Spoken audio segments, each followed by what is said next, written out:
Right, so in today's video, I'm going to be showing you how you can get rid of lawn weeds without using any chemicals.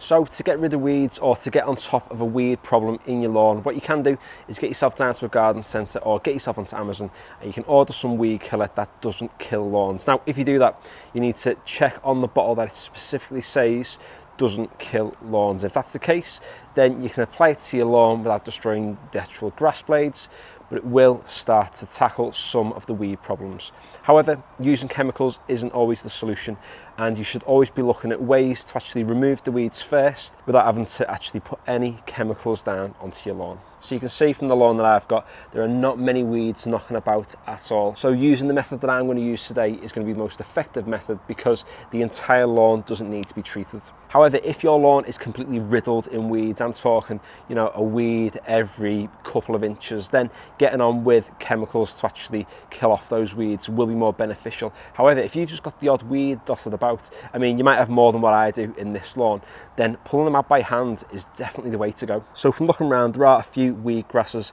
in my lawn, and you can see that from any of these sort of lighter spots that you notice, especially even down to the front here. There's some weed grass within this. Now, I'm not going to be tackling weed grasses today. What I am going to be focusing on are just the generic lawn weeds that you do get in your lawn. So for example, we've got a weed down at the front here, you can see, so that's a solitary weed. We can pull that one out shortly. You can see there's another one here, and the more you look, the more you start to spot all these little weeds that have almost crept into the lawn over the past few months. Even as we move further up the lawn, you can see we've got a weed there. If we move further up, there's another one here, and you can see weeds like this often branch outwards, and that makes it much more difficult to actually identify them. This one, you can see there's not a lot of grass knocking about here, but if they sort of grow outwards, when you're cutting your lawn, you're not really taking off much of that plant, and it's staying there and it's thriving.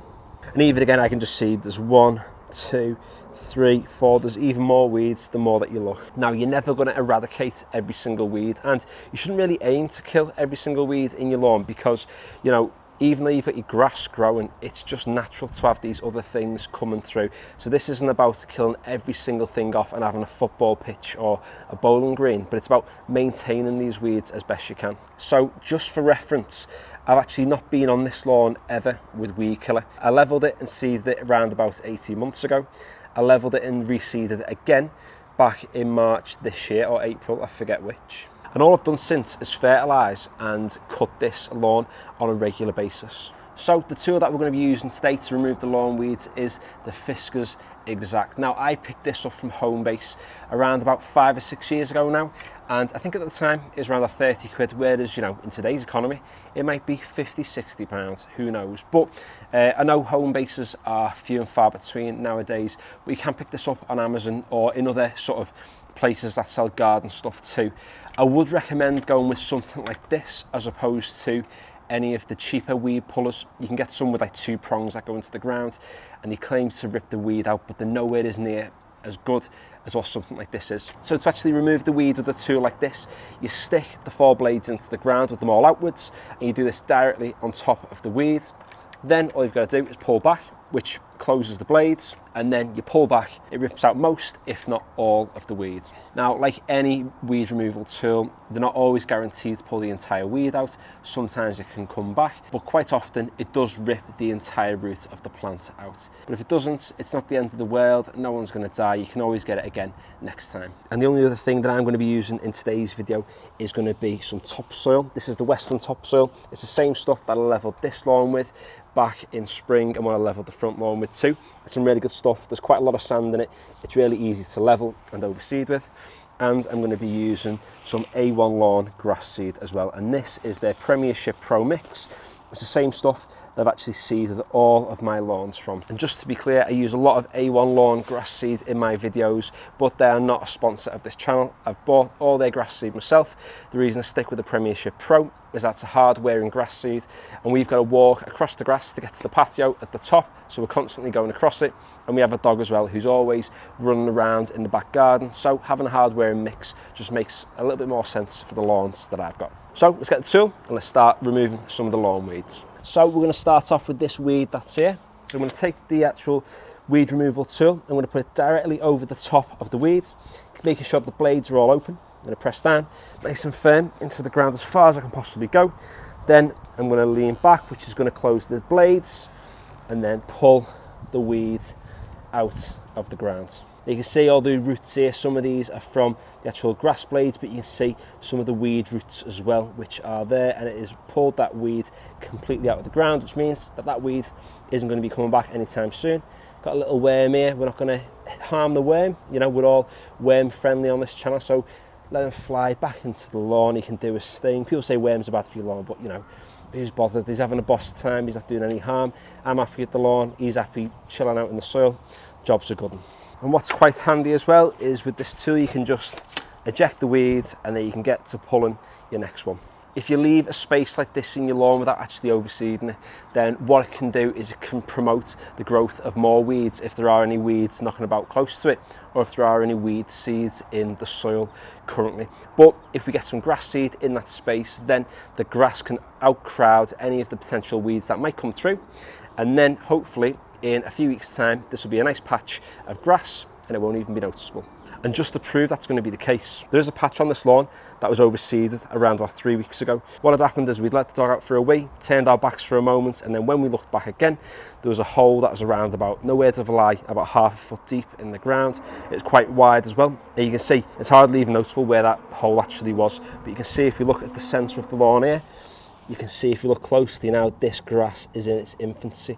This was overseeded around about 3 weeks ago, and you can tell now it's starting to integrate itself into the lawn. There are some patches around the sides, but you can see these blades are much thinner than these grass blades over here. So as they begin to mature, they're going to thicken each of the blades, they're going to branch out, start growing laterally across the lawn, and it'll eventually be impossible to see where this patch ever was. And it's the exact same principle with this hole too. We put a little bit of soil in, overseed it, and in about 2 to 3 weeks it'll barely even be noticeable that this hole was even there.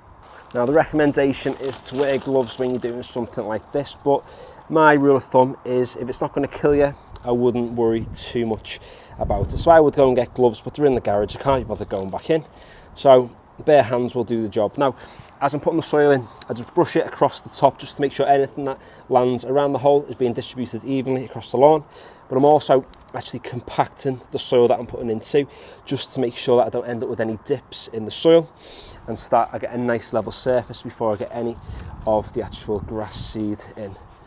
There we go, almost there. That's pretty much level now with the surface. Then get a bit of grass seed, sprinkle a bit of grass seed over the top. You do not need a lot of this. So just for reference, that is more than enough grass seed. Each grass seed's got its own little space knocking about. That is going to be plenty to actually overseed that patch. Because what some people aren't aware of is that each grass seed doesn't just become one grass blade, it actually becomes one grass plant, which is then made up of multiple grass blades. If you put too many grass seeds in little patches like this, then you can end up causing disease in your lawn because each of the grass plants are fighting over too many nutrients, puts them under too much stress, and then you end up with things like yellowing and some disease, like I've just said. Now in its current state, it's like a little snack for the birds. So what I'm going to do is get a little bit more soil, sprinkle it over the top, as so. Trying to be as delicate as I can. Press it over the top, maybe a tiny bit more just to cover those, and that's going to deter any birds from actually getting to them. So I'm going to do the same thing now across the rest of the lawn. Might take 15-20 minutes, so I'll speed up the footage and we'll see how many patches we end up overseeding across the entire lawn.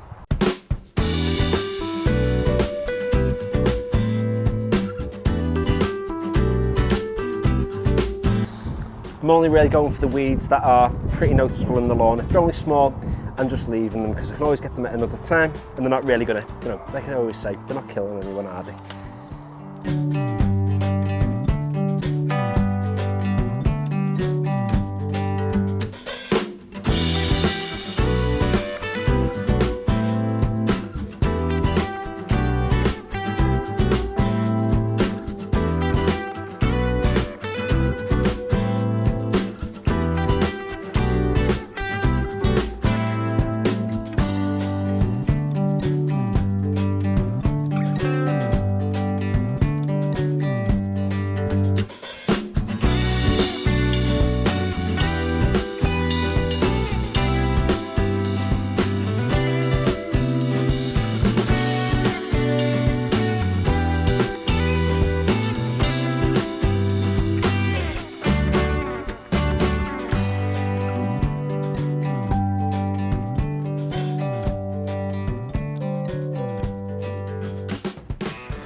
And there we go. The weed removal and the overseeding is complete. Now, there are not as many weeds as I thought there was going to be. There's a few on this side, as you can see, and then there was only, you know, a small handful over this side, and not really any in the middle that I was, you know, willing to take out. There are a few weeds that are tiny, and granted, they will start to grow a little bit bigger. However, as and when they do, I can remove them and overseed them. Now, this isn't something that I'll be undertaking every couple of weeks. This is something that I do maybe every 2 or 3 months, just to keep on top of the amount of weeds in the lawn. Now, as you can tell, there were not many weeds in my lawn to begin with, but there were a few. But regardless of how many you have in your lawn, this method will absolutely do the job. Now, the next thing you've got to make sure you absolutely do over the next 2 or 3 weeks is to keep these patches moist. Now, with the weather we've been having recently, that shouldn't be much of an issue. However, if you don't want to be watering your lawn every single day, if we do go through a bit of a dry spell, just make sure you actually keep these patches watered so that you give the seed the best chance of germination.